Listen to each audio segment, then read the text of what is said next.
मसीह खुदाउन में आपके आप सब पर सलामती हो। मैं पास्टर सुहेल जॉन एक बार फिर मॉर्निंग डिवोशन के साथ आप सबकी खिदमत में हाजिर हूँ। हम सीख रहे हैं खुदा हमारी इबादत को देखता है। खुदा के लोगों, हमें वो इबादत करनी है जिसको खुदा देखकर आसमानों पर खुश हो और हमारे लिए बरकत के चश्मों को जारी कर दे। आज की सुबह मैं उसी पॉइंट को आगे लेकर बढ़ूंगा जो हमने कल छोड़ा था कौम बनी इसराइल के ताल्लुक से। खुदा के लोगों, खुदा बनी इसराइल को मिस्र की ग़ुलामी से निकालता है और खुदा उनके लिए बड़े बड़े मौजज़े करता है। खुदा उनके साथ खड़ा था, खुदा उनके साथ साथ चल रहा था, आग का सतून और बादल का सैतून बनकर। उसके पीछे पर्पस क्या था? खुदा उनको बियाबान में लेकर जाना चाहता था ताकि वो इबादत करें। और मूसा जब फ़िरौन के सामने जाकर खड़ा होता तो यही कहता, खुदावंद यूँ फरमाता है, मेरे लोगों को जाने दे ताकि बियाबान में वो खुदावंद की इबादत करें। खुदा ने कौम बनी इसराइल को मिस्र की ग़ुलामी से इसलिए निकाला ताकि वो बियाबान में इबादत करें। और खुदा पसंद करता है हम वो इबादत करें जिसमें दुनिया और दुनिया की रस्मों का कोई लेना देना ना हो।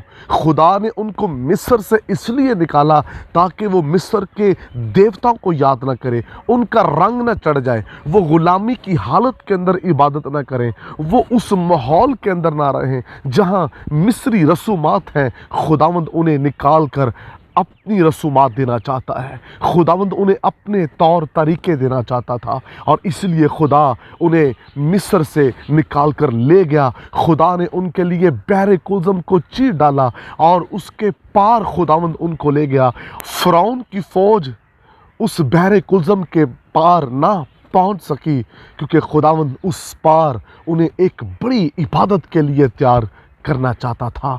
और खुदा जब उनको बियाबान में ले गया तो खुदा ने उनको प्लानिंग दी कि वो किस तरह इबादत करें। खुदा बड़ा मेहरबान खुदा है और खुदावंद यही चाहता है कि हम दुनिया में से निकलें, दुनिया की ख्वाहिशात में से निकलकर हम उसकी इबादत करें। हमने अपने ऊपर दुनिया का रंग चढ़ा रखा है।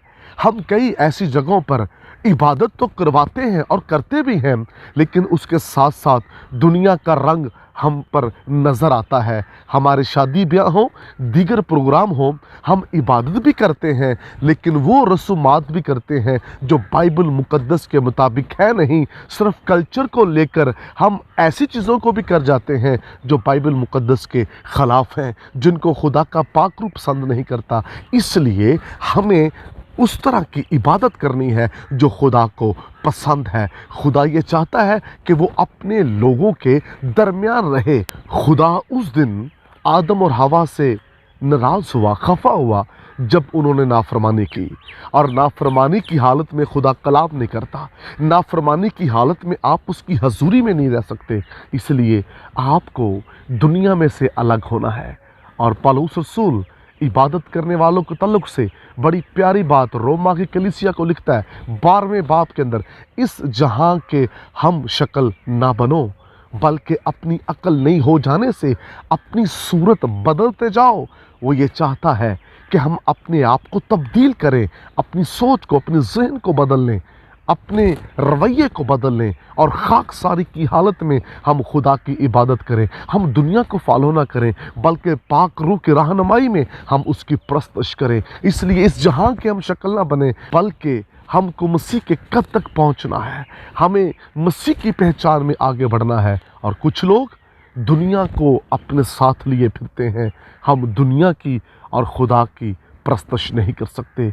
इसलिए यीशु ने कहा, अब रही मेरी और मेरे घराने की बात, हम तो खुदा ही की परस्तश करेंगे। फैसला करना पड़ता है। बेहतरीन खाकसारी की इबादत के लिए डिसीजन लेना पड़ता है कि हम किसकी इबादत करेंगे। हम दुनिया की भी कर रहे हैं, दुनिया के माबूदों की भी कर रहे हैं और ज़िंदा खुदा की भी कर रहे हैं। ऐसे खुदा हमारी इबादत को कबूल नहीं करेगा। وہ عبادت آسمانوں پر پہنچتی ہے جس میں خاکساری ہو، جس میں صرف خدا کی مرضی کے مطابق عبادت کی جائے۔ وہ عبادت مقبول عبادت ہے۔ کلام میں لکھا ہے خدا کی مرضی تجربہ سے معلوم کرتے رہو۔ خدا کی عبادت کرنے کے لیے ہمیں اپنے آپ کو مارنا ہے، پالوس کی طرح۔ اب میں زندہ نہ رہا بلکہ مسیح مجھ میں زندہ ہے۔ جس کے اندر دنیا کی خواہشیں زندہ ہیں وہ کبھی بھی خدا کی خاکساری کے اندر عبادت نہیں کر سکتا۔ آئیے، قوم بنی اسرائیل کو خدا نے مصر سے نکالا، آئیے آج صبح ہم بھی ان خواہشوں سے اپنے آپ کو الگ کریں جو ہمیں خدا کی پہچان میں بڑھنے سے روکتی ہیں۔ ان چیزوں سے اپنے آپ کو الگ کریں جو آپ کو خاکسار بننے سے روکتی ہیں۔ ان چیزوں سے اپنے آپ کو جدا کر لیں جو آپ کو گناہ کی طرف لے کر جاتی ہیں۔ وہ عبادت کریں جس سے خدا خوش ہو، وہ عبادت کریں جس سے آسمان کھل جائے، وہ عبادت کریں جس کے باعث آپ خدا کی بادشاہی میں داخل ہو جائیں، وہ عبادت کریں جس کے باعث خداوند آپ کے ساتھ ساتھ چلے۔ اگر خداوند آپ کے ساتھ نہیں چل رہا، خدا آپ سے بول نہیں رہا، تو پھر کون سی عبادت ہم کر رہے ہیں؟ وہ عبادت کریں جس میں ہر روز خدا ہم سے بات چیت کرے۔ خداوند اس کلام کے وسیلہ سے آپ کو برکت دے۔ مہربان آسمانی باپ، میری دعا ہے اپنے لوگوں کو خاکساری کی عبادت کرنے کا فضل بخش دے، یسوع نام میں، آمین۔